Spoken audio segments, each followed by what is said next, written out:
Bonjour Yasmina Khadra. Bonjour. Le 13 novembre 2015, une tragédie, 130 morts au Bataclan, Stade de France, sur les terrasses, à Paris, la terreur.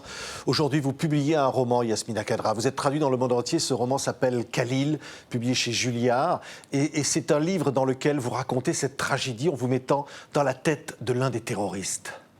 Il faut bien être quelque part.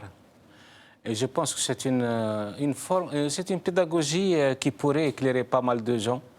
C'est une pédagogie qui permet peut-être au lecteur d'être à proximité immédiate avec le personnage principal, de mieux le suivre, le traquer à travers. Oui. Pourquoi, pour au fond, démonter l'engrenage ? Et il le faut, parce que voyez-vous, aujourd'hui, n'importe qui raconte n'importe quoi sur le terrorisme. C'est devenu une espèce de marché assez florissant.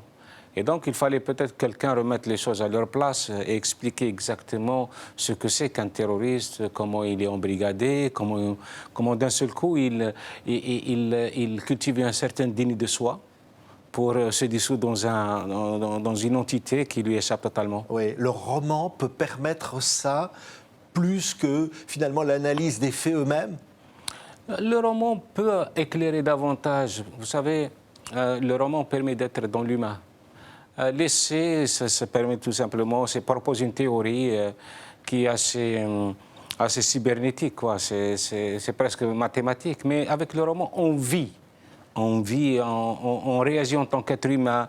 On n'est pas en train d'apprendre, on est en train de vivre. Oui. Voilà, et c'est beaucoup plus fructueux quand il s'agit vraiment de comprendre ce phénomène, cette pandémie. Vous parlez, c'est le jeu dans ce livre. Au fond, vous êtes dans la tête de ce terroriste, au risque de le comprendre ou de le justifier. Et c'était impératif pour moi que le lecteur comprenne. Mais je n'ai aucune empathie pour ce personnage. J'ai de l'empathie pour le lecteur. J'essaie de l'aider à recouvrir son libre arbitre, de découvrir. Je mets entre ses mains les ingrédients capables de lui permettre d'avoir sa propre analyse. Parce qu'aujourd'hui, tout est formaté, tout est expéditif, tout est péremptoire. Quelquefois, on n'a pas le temps. On n'a pas le temps de comprendre. Au fond, pour dire quoi, Yasmina Khadra? Pour dire qu'on ne naît pas terroriste, on le devient. Mais personne ne naît terroriste et personne ne naît bon samaritain. C'est la vie qui nous permet d'évoluer et d'aller vers un salut ou vers un déclin. Oui, vous avez connu le terrorisme, vous avez été officier dans l'armée algérienne contre le GIA pendant 10 ans. Ça vous a été utile finalement pour comprendre ce qui s'est passé à Paris, au Bataclan et ailleurs? Oui, bien sûr, parce que tout simplement dans ma mission en tant que soldat, ma mission consistait à être justement dans la tête des terroristes. Moi, j'étais officier de reconnaissance. Et donc, c'était à moi de savoir comment ils réfléchissaient, ce qu'ils comptaient faire, d'où est-ce qu'ils venaient. Et puis, parallèlement à mon travail, j'ai essayé de faire une petite analyse sociologique. Et j'ai découvert que quand même, 75% de ces gens-là avaient des problèmes de famille. Ils avaient quitté la maison pour se reconstruire ailleurs. Et c'est ce que j'essaie d'expliquer dans ce livre, c'est que mon personnage, il n'a pas de quoi être fier.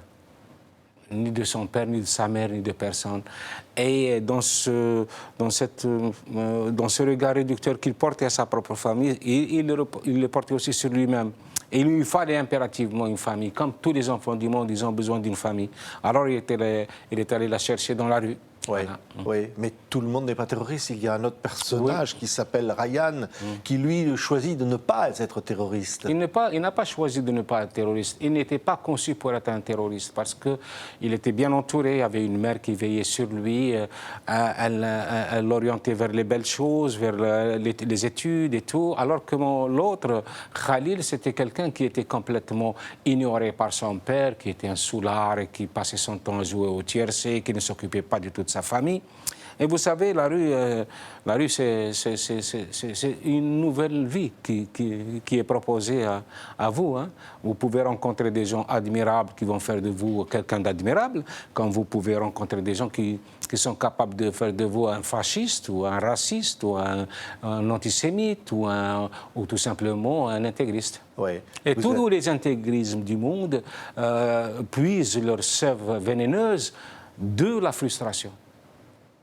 Tous les intégrismes du monde, qu'ils soient nationalistes ou fascistes ou idéologiques, enfin, c'est toujours la frustration qui est à l'origine de cette dérive. Oui, en lisant ce roman, on se dit finalement comment aborder ce phénomène, pour tenter de l'éradiquer? Parce qu'en démontant l'intégrisme, vous tentez de donner des réponses. Oui, c'était mon intention.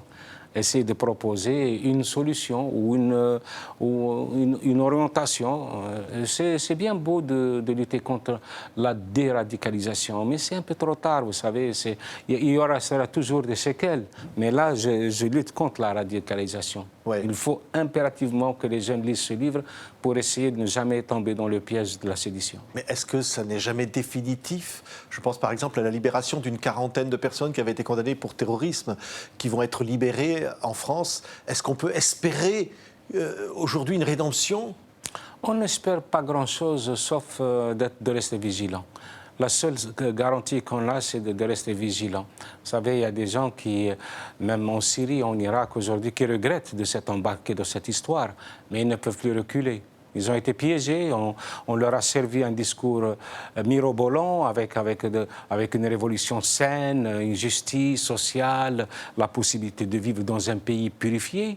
Et puis, après le discours, il y a eu le terrain, et sur ce terrain, ils ont découvert le véritable visage du djihadisme, et beaucoup regrettent d'être là. Oui. Mais ils ne peuvent pas reculer parce qu'ils sont sous la menace de leurs émirs. Oui. Vous dites au fond, dire que c'est inhumain, dire que ce sont des barbares, ça n'est pas la solution. Vous dites que ce sont encore des êtres humains, malgré les barbaries qu'ils commettent? Je ne sais pas s'il reste encore être humain, mais vous savez, moi j'ai une définition assez large de l'humanité. Hein. Je crois que c'est la seule espèce qui est capable du pire et du meilleur. Donc humain, c'est aussi être un barbare, et humain, être intelligent, comme humain, être bête. Voilà, donc je crois qu'il y a toujours une solution, et la solution se doit d'être judicieusement cernée. Oui. Il ne faut pas aller à l'aventure comme ça. On peut récupérer n'importe qui. Rien n'est irréversible, Oui, sauf la mort. Le 13 novembre 2015, bien, le meilleur ami de votre fils est mort dans ces attentats. Oh, c'est une amie. Ouais. C'est une amie. Le problème, c'est qu'elle avait reçu 3 ans auparavant ou 2 ans auparavant, comme cadeau d'anniversaire, l'attentat à mon roman, l'attentat. Et ça a beaucoup perturbé ma famille. Oui. Vous dites, c'est ça, au fond, qui a déclenché l'envie d'écrire ce livre? Non, c'était cette impossibilité pour moi de me familiariser avec cette chose que j'ai combattue pendant 8 années. On ne peut pas rester les bras croisés. Surtout, j'avais peur d'un courant qui est beaucoup plus dangereux que le djihadisme lui-même. C'est ce courant médiatico-politique et intellectuel qui réunit des écrivains, des philosophes, des géopolitiques, et qui sont en train de montrer du doigt le musulman au lieu de montrer le terrorisme. Et là, je ne supportais pas ça. Il fallait que je leur donne une petite leçon et une responsabilité. Oui, se mettre dans la tête, vous l'avez fait pour Kadhafi dans un de vos romans. Oui. On peut se mettre dans la tête de quelqu'un comme ça pour découvrir ce qu'il peut y avoir. Bon, ce n'est pas tellement difficile quand on connaît bien son sujet. Kadhafi, c'est quelqu'un qui a habité notre imaginaire pendant 40 années, donc c'était comme un personnage assez familial. L'intégrisme, bon, le terroriste, pour moi, je l'ai combattu pendant 8 années, et j'ai la prétention de croire que je l'ai bien connu. Oui. Vous dites quoi? Vous dites que ça va continuer encore? Non, ce qui me terrifie, ce n'est pas le djihadisme, ce n'est pas le terrorisme, ce qui me terrifie, c'est Trump.